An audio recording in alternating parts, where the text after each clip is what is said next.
عبدالله رضی الله تعالی عنہ په نظر باندې یو شپانه ورځي. هغه شپانه په لاس کې میږي پسونه وشاندې ګرځي. حضرت عبدالله د ځان سره سوچ والی چې ورې زه به نن د دې شپانه امتحان اخلم چې دا شپانه څه کوي.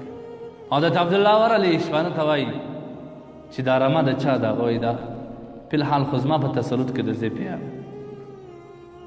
حضرت عبدالله ورته فرمایي چې په دې کې به زه تا ته یو خبره وکړم. هغه خود وکړه، یو پسه ماته راکړه، زه بیا روپۍ درکړم، په ګران قیمت یې راکړه، موږ بیا حلال کړو، موږ وږي سوي، ستا د روژه مات دا به هم درکړم، غوښې به درکړم، خو ته دا پسه ماته راباندې خرڅ کړه. شپانه ورته وایي چې ای عبدالله دا زما نه دی، بلکې دا زما د بادار دی، دا زما د مالک دی. هغې ما ته دومره اجازه نه ده راکړې چې ته دا ولاړ سه دا پسونه خرڅ کړه، خپل تصرف د خرڅلاو د راپلورلو د رانیولو دا کې وکړه، ما ته اجازه نه راکړه. عبدالله د دې شپانه امتحان اخلي. شپانه ته وایي چې ستا مالک خو اوس ستا سره نسته، ستا د دې رمې خاوند چې کوم دی هغه ستا سره نسته، ته دا پسه ماته راکړه، پیسې به جیب کې واچو، د کور خرڅ به وکړه، غوښې د کور ته یوسه. شپانه او خپل مالک ته دې ووایه چې دا پسه زما څه په پلانکي غرو کې ورک سو، دا اوس نه راکړه.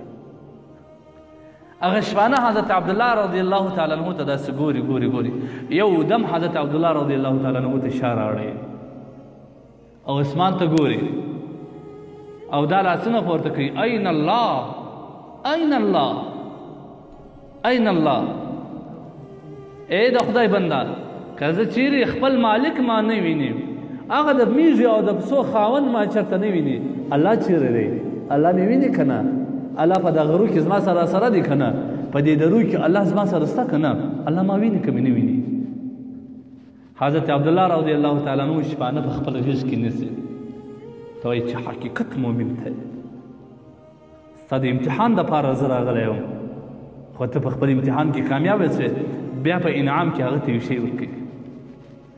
اصل شی د الله خوف او خشیت چې د انسان وزړه ته وولري، دا یو دومره غټ دولت دی د الله جل جلاله د طرف څخه چې د انسان په عظیم دنیا په دولتو کې د دې لوړ دولت بیا نشته، دومره عظیم دولت.